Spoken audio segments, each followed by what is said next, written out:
Whey protein ಅಂದ್ರೆ ಏನು? ನಿಜವಾಗ್ಲೂ ವೇ ಪ್ರೋಟೀನ್ ತಗೊಳ್ಳೋದ್ರಿಂದ ಉಪಯೋಗ ಇದೆಯಾ? ಜಿಮ್ಗೆ ಹೋಗೋರು ಮಾತ್ರ ವೇ ಪ್ರೋಟೀನ್ ನ ತಗೋಬೇಕಾ? ಇಲ್ಲ ಎಲ್ರೂ ವೇ ಪ್ರೋಟೀನ್ ನ ತಗೋಬೋದಾ?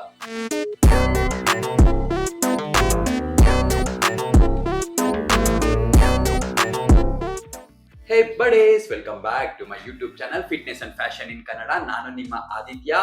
ಸೊ ಎಲ್ಲಿ ನೋಡಿದ್ರು ಕೇಳೋ ಒಂದೇ ಒಂದು ಪ್ರಶ್ನೆ, whey protein whey protein whey protein. ಏನಪ್ಪ ಈ ವೇ ಪ್ರೋಟೀನ್ ಅಂತಂದ್ರೆ, ವೇ ಪ್ರೋಟೀನ್ ನ ತಗೋಬೋದಾ? ತಗೊಂಡ್ರೆ ಎಷ್ಟು ತಗೋಬೇಕು? ಯಾವಾಗ ತಗೋಬೇಕು?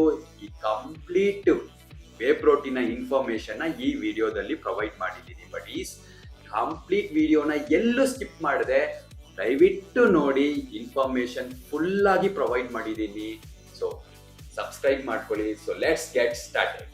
ಬಡೀಸ್, ವೇ ಪ್ರೋಟೀನ್ ನ ಬಗ್ಗೆ ಮೈನ್ ಆಗಿ 5 ವಿಷಯಗಳ ಬಗ್ಗೆ ಹೇಳ್ತಾ ಇದ್ದೀನಿ.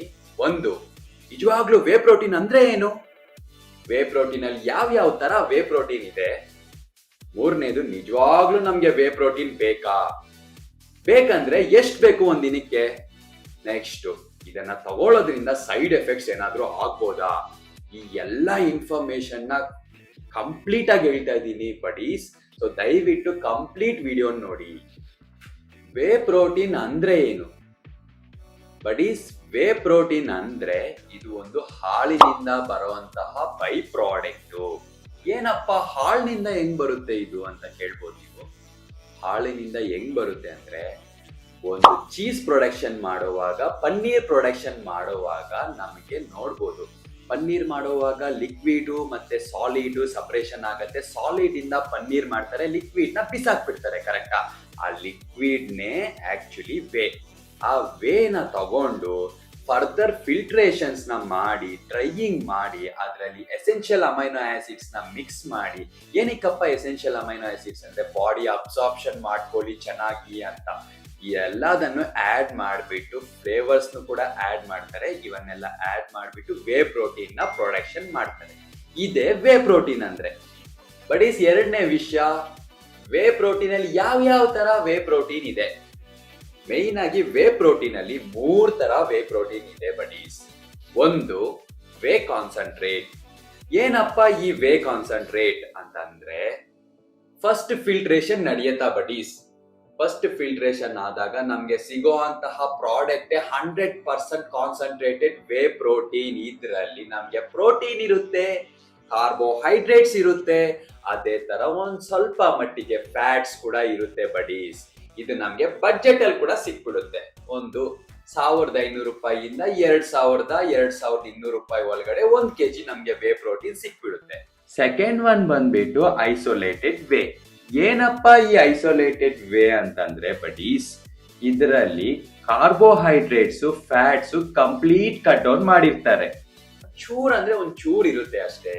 ನಮ್ಗೆ ಇದರಲ್ಲಿ ಮತ್ತೆ ಪ್ರೋಟೀನ್ ಪರ್ಸೆಂಟೇಜ್ ನೋಡೋದಾದ್ರೆ ಹೈ ಪ್ರೋಟೀನ್ ಕಂಟೆಂಟ್ ಇರುತ್ತೆ. ಇದನ್ನ ಯಾರಾದ್ರೂ ಕಾಂಪಿಟೇಷನ್ಗೆ ಪಾರ್ಟಿಸಿಪೇಟ್ ಮಾಡೋರು ಇದನ್ನ ತಗೋಬಹುದು, ಇಲ್ಲ ಇದನ್ನ ಕನ್ಸಿಡರ್ ಕೂಡ ಮಾಡಬಹುದು. ನೆಕ್ಸ್ಟ್, ಇವಾಗ ಥರ್ಡ್ ಒನ್ ಹೈಡ್ರೋಲೈಸ್ಡ್ ವೇ. ಬಟ್ ಈ ಹೈಡ್ರೋಲೈಸ್ಡ್ ವೇ ಏನ್ ಮಾಡುತ್ತೆ ಅಂತಂದ್ರೆ, ಇದರಲ್ಲಿ ನಮಗೆ ಡೈಜೆಷನ್ ಮಾಡೋದಿಕ್ಕೆ ತುಂಬಾ ಹೆಲ್ಪ್ ಮಾಡುತ್ತೆ. ಮತ್ತೆ ಹೈ ಪ್ರೋಟೀನ್ ಕಂಟೆಂಟ್ ಕೂಡ ಇರುತ್ತೆ ಇದರಲ್ಲಿ. ನೆಕ್ಸ್ಟ್, ಮೇನ್ ಆಗಿ ಇದು ನಮಗೆ ಪ್ರೈಸ್ ಅನ್ನೋದು ಜಾಸ್ತಿ ಅಂದ್ರೆ ತುಂಬಾ ಜಾಸ್ತಿ ಇರುತ್ತೆ. ಇದನ್ನ ನಮಗೆ ಬೇಕಾಗಿಲ್ಲ. ಇದು ನಮಗೆ ಬೇಕಾಗಿರೋದು ನಮ್ಗೆ ಯಾವುದು ಅಂದ್ರೆ ಕಾನ್ಸಂಟ್ರೇಟೆಡ್ ವೇ ಇಲ್ಲ ಐಸೋಲೇಟ್ ವೇ. ಈ ಎರಡನ್ನು ನಾವು ಕನ್ಸಿಡರ್ ಮಾಡಬಹುದು. ಬಟ್ ಈ ಮೂರನೇ ವಿಷಯ, ನಮ್ಗೆ ನಿಜವಾಗ್ಲೂ ಈ ವೇ ಪ್ರೋಟೀನ್ ಅವಶ್ಯಕತೆ ಇದೆಯಾ? ನಮ್ಮ ಬಾಡಿ ಮಸಲ್ ನ ಬಿಲ್ಡ್ ಮಾಡ್ಬೇಕು ಅಂತಂದ್ರೆ ಈ ವೇ ಪ್ರೋಟೀನ್ ಅವಶ್ಯಕತೆ ಏನು ಇಲ್ಲ ಬಡೀಸ್. ಇದು ನಮಗೆ ನಮ್ಮ ಪ್ರೋಟೀನ್ ಗೋಲ್ಸ್ ನ ರೀಚ್ ಮಾಡೋದಿಕ್ಕೆ ಹೆಲ್ಪ್ ಮಾಡುತ್ತೆ, ಸಪ್ಲಿಮೆಂಟ್ ತರ ಹೆಲ್ಪ್ ಮಾಡುತ್ತೆ ಅಷ್ಟೇ ಬಡೀಸ್. ಫಾರ್ ಎಕ್ಸಾಂಪಲ್, ನಾನೀಗ 120 ಗ್ರಾಮ್ ಪ್ರೋಟೀನ್ ನ ಒಂದ್ ದಿನಕ್ಕೆ ತಿನ್ಬೇಕು, ಅದು ನನ್ನ ಗೋಲ್. ಈಗ ನಾನು 120 ಗ್ರಾಮ್ ಪ್ರೋಟೀನ್ ಅಲ್ಲಿ ಫಸ್ಟ್ ನಾನು ಫುಡ್ ಅಲ್ಲಿ ತಿಂತೀನಿ. ಯಾವ ತರ ತಿಂತೀನಿ? ಫಸ್ಟ್ ಚಿಕನ್ ತಿಂತೀನಿ, ಫಿಶ್ ತಿಂತೀನಿ, ಪನ್ನೀರ್ ತಿಂತೀನಿ, ಎಗ್ಸ್ ತಿಂತೀನಿ. ಇವೆಲ್ಲದನ್ನು ತಿಂದಾಗ ನನಗೆ 90 ಗ್ರಾಮ್ ಪ್ರೋಟೀನ್ ಸಿಕ್ತು.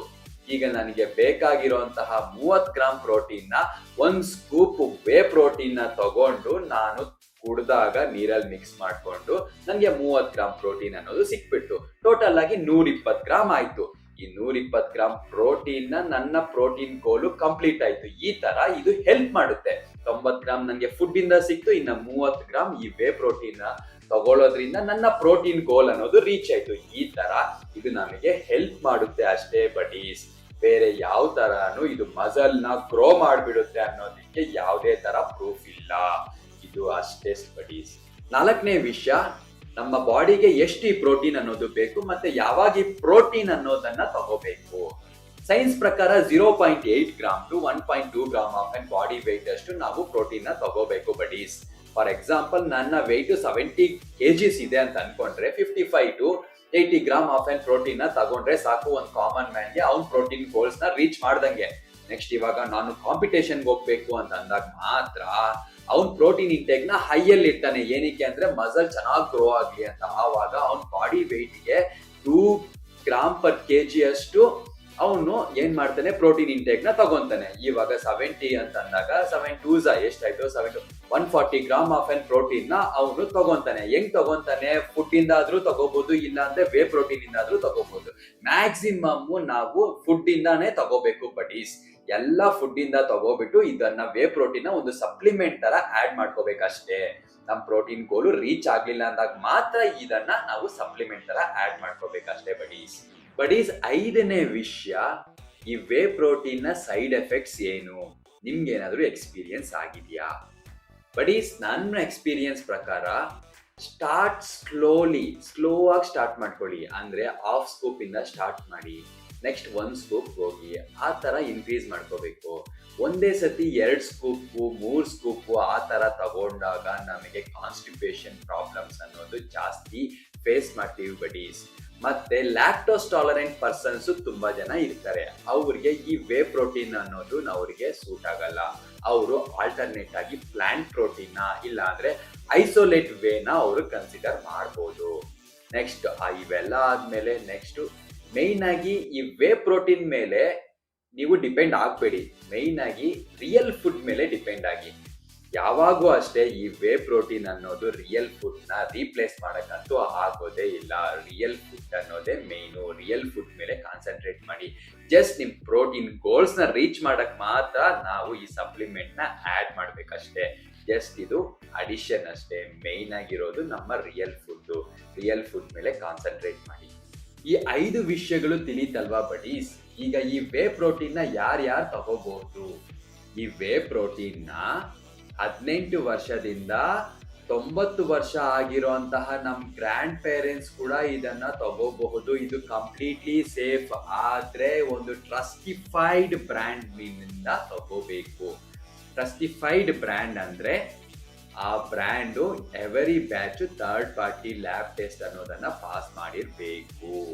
ನೆಕ್ಸ್ಟ್ ಈಗ ಪ್ಲಾಂಟ್ ಪ್ರೋಟೀನ್ ಬೆಸ್ಟಾ ಇಲ್ಲ ವೇ ಪ್ರೋಟೀನ್ ಬೆಸ್ಟಾ ಇಲ್ಲ 3rd ಪಾರ್ಟಿ ಲ್ಯಾಬ್ ಟೆಸ್ಟ್ ಅಂತಂದ್ರೆ ಏನು? ಈ ಎಲ್ಲಾ ಇನ್ಫಾರ್ಮೇಶನ್ ನ ಮುಂದಿನ ವಿಡಿಯೋಸ್ ಅಲ್ಲಿ ಕಂಪ್ಲೀಟ್ ಆಗಿ ಹೇಳ್ತೀನಿ ಬಡೀಸ್.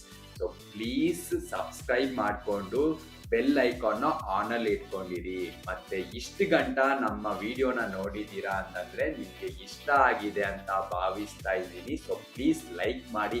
ನಿಮ್ಗೆ ಏನಾದ್ರು ಸಜೆಷನ್ಸ್ ಕೊಡ್ಬೇಕು ಅಂತಂದ್ರೆ ಕಾಮೆಂಟ್ಸ್ ಮುಖಾಂತರ ನಿಮ್ ಸಜೆಷನ್ಸ್ ಕೊಡಿ. So that's all for today guys.